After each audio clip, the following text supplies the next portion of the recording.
निकाल कर बाहर फेंक दो, चिराग पासवान टूट जाएगा। नहीं टूटा चिराग पासवान। उसके बाद इन्होंने रणनीति बनाई कि चिराग पासवान का सामान इसके घर से इसकी बूढ़ी नानी माँ के साथ सड़क पर फेंक दो, चिराग पासवान टूट जाएगा। नहीं टूटा चिराग पासवान, क्योंकि जो लोग सोचते हैं भैया कि चिराग पासवान इतनी आसानी से टूट जाएगा, वो लोग भूल जाते हैं कि चिराग पासवान शेर का बेटा है। भैया ना टूटने वाला हूं ना छिपने वाला हूं, और डरता तो भाई मैं किसी से नहीं हूं। जितनी ताकत मुख्यमंत्री नीतीश कुमार और उनकी सरकार को आजमानी है, आजमा ले। मैं भी सर पे कफन बांध के निकला हूं, तब तक चैन की सांस नहीं लूंगा। आज चिराग पासवान बिहार फर्स्ट, बिहारी फर्स्ट की बात करता है। मैं चाहता हूं कि सोच की वजह से बिहार एक विकसित राज्य बने। बिहार फर्स्ट, बिहारी फर्स्ट में बिहार से जुड़ी हुई हर समस्या का समाधान, भले वो शिक्षा की समस्या हो, भले वो रोजगार की समस्या हो, भले वो बिहार में कैसे राजस्व को बढ़ाया जाए, भले वो बिहार में प्रति व्यक्ति आय को कैसे बढ़ाया जाए, भले वो बिहार में उद्योग कैसे लगाए जाए, भले वो बिहार में टूरिज्म को कैसे बढ़ाया जाए, बिहार के युवाओं को कैसे उनके अधिकार मिले, बुजुर्गों को कैसे सम्मान और स्वास्थ्य सेवाओं का लाभ मिले, इन तमाम बातों का जिक्र विस्तार से हम लोगों ने बिहार फर्स्ट, बिहारी फर्स्ट में हम लोगों ने किया। और मुझे गर्व है कि मेरे नेता, मेरे पिता आदरणीय रामविलास पासवान जी अपने जीवन की अंतिम घड़ियों में जब संभलता उनको अपनी स्वास्थ्य की ज्यादा चिंता करने की जरूरत, उस वक्त भी वो बिहार और बिहारियों की चिंता कर रहे। उस वक्त न बिहारी फर्स्ट विजन डॉक्यूमेंट का निर्माण कर रहे थे, बल्कि वो कोरोना का एक ऐसा काल चल रहा था जब तमाम बिहारी मजदूर जो दूसरे प्रदेशों में रहते हैं पैदल सैकड़ों हजारों किलोमीटर की यात्रा करके अपने प्रदेश आने के लिए मजबूर थे। उस वक्त हमारे नेता आदरणीय रामविलास पासवान जी ने खाद्य मंत्रालय की जिम्मेदारी संभालते हुए वो योजना को लेकर आए ताकि कोई बिहारी कहीं पर भी हो, कोई देशवासी कहीं पर भी हो, कम से कम उसको राशन की कठिनाई ना आए, राशन की उसको समस्या नहीं आए। और आज हमारे नेता आदरणीय रामविलास पासवान जी के जाने के 2 साल के बाद भी उनकी बनाई हुई योजना प्रधानमंत्री गरीब जन कल्याण अन्न योजना की वजह से देश में 81 करोड़ लोगों को आज भी मुफ्त में राशन मिल रहा है। ये सोच हमारे नेता आदरणीय रामविलास पासवान जी, पार्टी के संस्थापक आदरणीय रामविलास पासवान जी के नेतृत्व में जिन्होंने काम किया, उनके साथ पार्टी को मजबूत करने का कार्य उन्होंने किया। आज पुनः पार्टी को हमारे नेता के जाने के बाद उतनी ही मजबूती प्रदान करने के लिए सक्रिय रूप में अपनी भूमिका निभाते हुए आदरणीय प्रमोद कुमार झा जी, जिनको हम सब सुमन जी के नाम से भी हम लोग जानते हैं, स्वागत किया जाए। मौजूद यहाँ पर लोक जनशक्ति कार्यकर्ता साथी, मौजूद यहाँ पर प्रेस मीडिया के हमारे तमाम पत्रकार साथी, आदरणीय बुजुर्गों, माताओं, बहनों, मेरे तमाम नौजवान युवा साथियों, आज बिहार के हर एक जिला, बिहार के हर एक प्रखंड, बिहार की हर एक पंचायत, संभवतः बिहार के हर एक गांव में जाने का मैं प्रयास कर रहा हूं। उस प्रयास का कारण ताकि बिहार के हर एक गांव में जाकर संभवतः हर एक व्यक्ति से मुलाकात कर उनको बिहार की परिस्थिति किस कारणवश उत्पन्न हुई है, इस बात की जानकारी उनसे साझा करना चाहता हूं। आप सब बिहार की बुद्धिमान जनता है, आप सबसे बिहार की परिस्थिति छुपी नहीं है, पर उस परिस्थिति का कारण क्या है, ये कारण आप लोगों से साझा करना चाहता हूं। आज भी अगर आजादी के 75 साल के बाद भी बिहार को पिछड़ा प्रदेश कहा जाता है तो कारण क्या है भैया इस पिछड़ेपन का? आज भी अगर बिहार के युवा मजबूर है दूसरे प्रदेशों में जाने के लिए, शिक्षा के लिए, रोजगार के लिए, आज भी अगर बिहार के बुजुर्ग मजबूर है दूसरे प्रदेशों में जाने के लिए, स्वास्थ्य सेवाओं के लाभ के लिए, तो इसका कारण क्या है भैया? भारत एक साथ आजाद हुआ, भारत के तमाम प्रदेश एक साथ आजाद हुए, तो क्या कारण है कि कहीं दिल्ली बंबई जैसे चमचमाते शहर बन गए और दूसरी तरफ मेरा बिहार प्रदेश जो आज भी पिछड़ा है, पिछड़ा है, पिछड़ा है। कब तक पिछड़ा रहेगा भैया? और से बिहार पिछड़ा रहा। कौन से राजनीतिक दल है, कौन से ऐसे राजनेता है जिन्होंने बिहार को पिछड़ा बनाए रखा? क्यों आज भी मूलभूत जरूरतों का अभाव हमारे लिए सबसे बड़ी समस्या बना? जाकर देखिए दिल्ली मुंबई जैसे शहरों में लोग मल्टीप्लेक्सेस की बात करते हैं, मेट्रो ट्रेन तो क्या बुलेट ट्रेन की वहां पर बात होती है।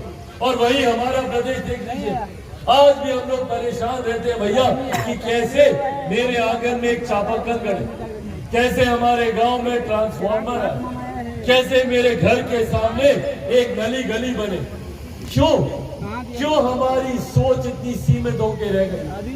जहां देश दुनिया विकास की नई नई गाथाएं लिख रही, क्या कारण है भैया कि आज भी हमारे प्रदेश में जब विकास की बात होती है तो नली गली चापाकल तक हमारी सोच आकर सीमित हो जाती है? क्यों नहीं हम लोग सोचते कि बिहार में कैसे बड़े बड़े उद्योग खुले? क्यों नहीं हम लोग सोचते कि बिहार में आईटी जॉब, आईटी सेक्टर है? क्यों नहीं हम लोग सोचते कि बिहार में एजुकेशनल हब बने, शिक्षा के बड़े बड़े संस्थान यहाँ पर खुले? क्यों हमारे बच्चों को भैया आज भी जाना पड़ता है, कभी दिल्ली, कभी गुरुग्राम, कभी नोएडा, कभी बैंगलोर, कभी मुंबई? क्यों? मैंने आज तक कभी नहीं सुना कि कोई मुंबई का लड़का या लड़की बिहार आता हो शिक्षा के लिए। आप लोगों ने सुना क्या? कभी कोई दिल्ली का लड़का लड़की बिहार आया है?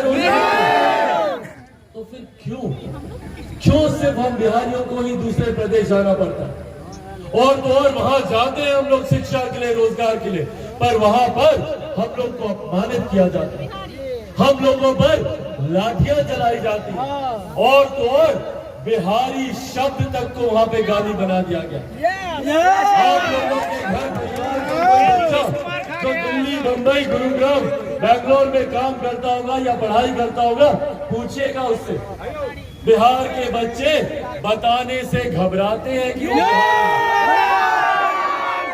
बताते नहीं है कि हम लोग बिहार से आए हैं। क्यों? क्योंकि हम लोग को अपमानित किया जाएगा, हम लोग को बेइज्जत किया जाएगा।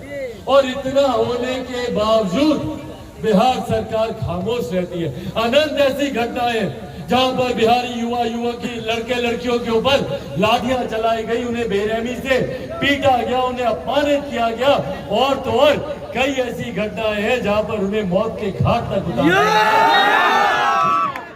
उस पर भी राज्य सरकार खामोश रहती है।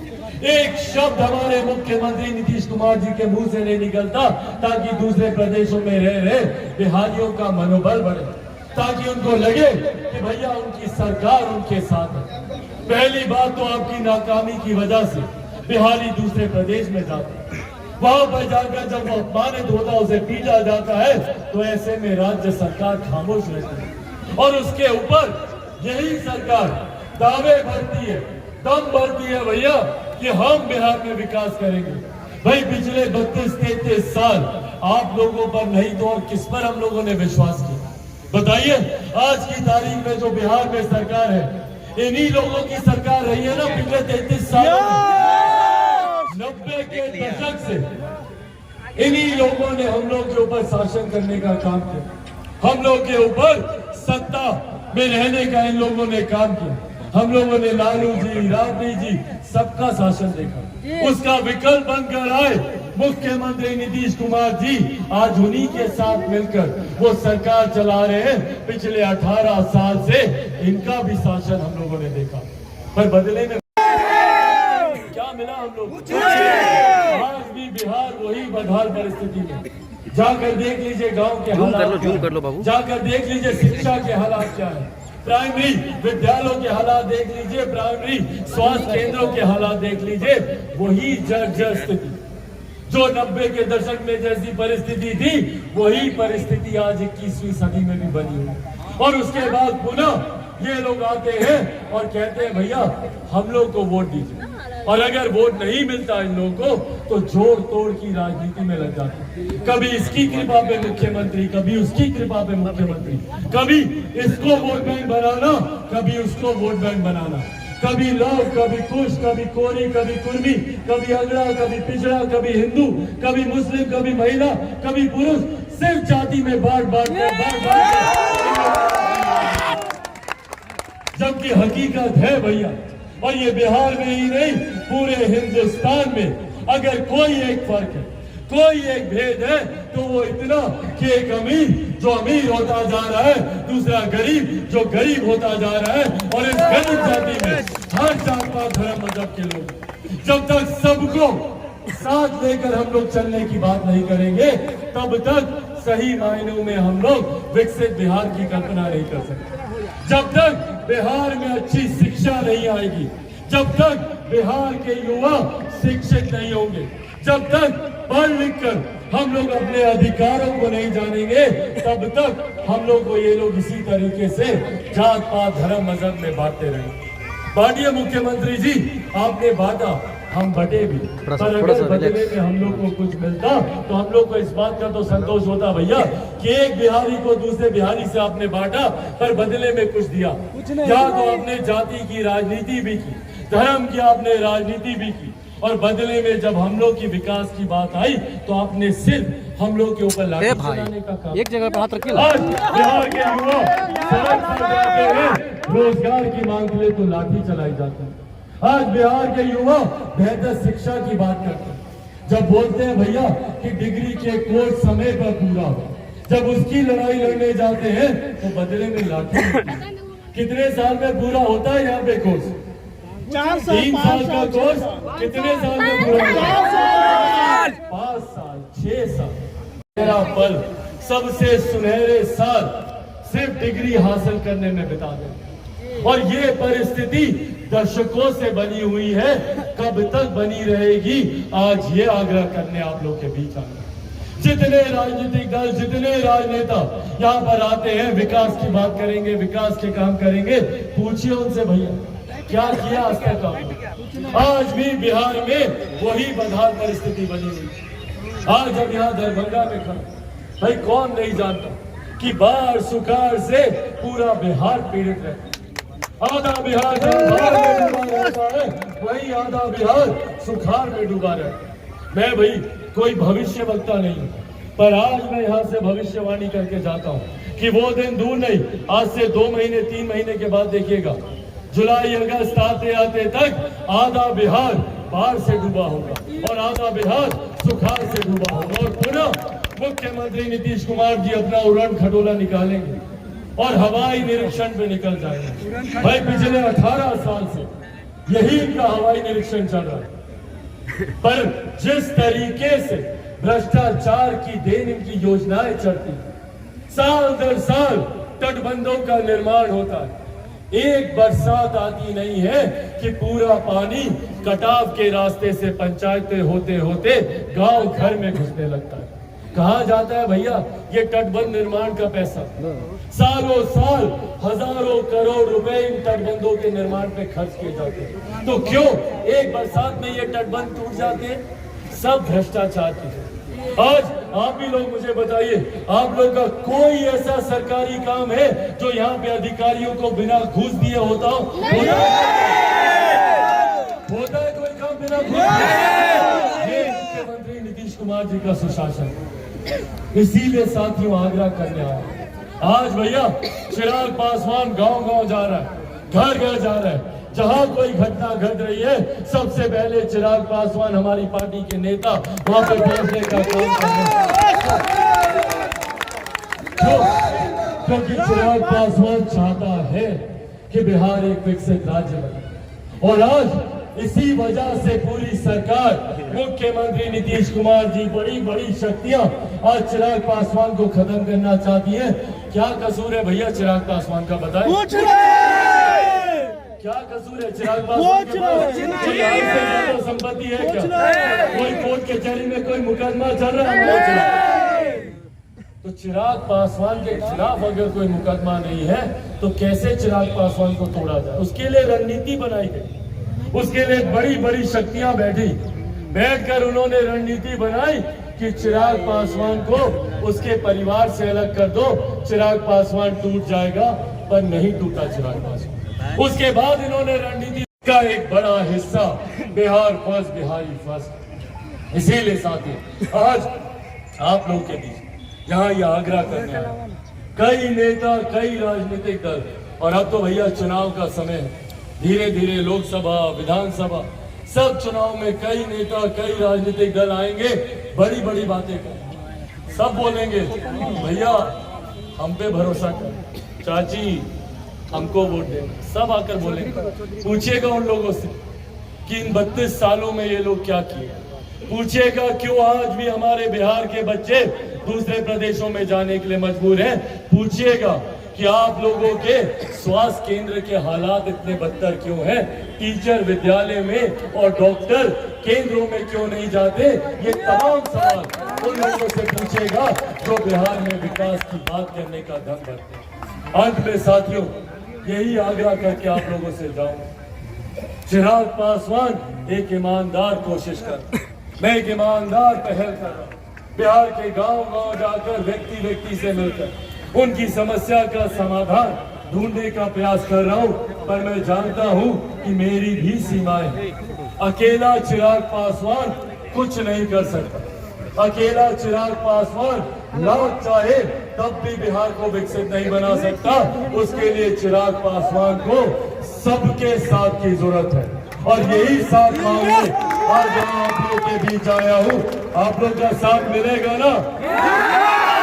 सबको चिराग पासवान बनना होगा। बनेंगे चिराग पासवान, चिराग पासवान आप लोगों से करके जाता हूँ। आप लोग सिर्फ अपना साथ दीजिए, सिर्फ अपना आशीर्वाद दीजिए, बदले में को बना के दूंगा ये वादा आज आप लोगों से करके जाता हूँ। और एक वादा और करता हूँ अंत में, चिराग पासवान प्रतिवादी रामविलास जिंदाबाद, जिंदाबाद जिंदाबाद, रामविलास पासवान अमर रहे, रामविलास पासवान अमर रहे, Bihar first, Bihar first, Bihari first, Bihar first, Bihari first. बहुत बहुत धन्यवाद साथियों, जय हिंद।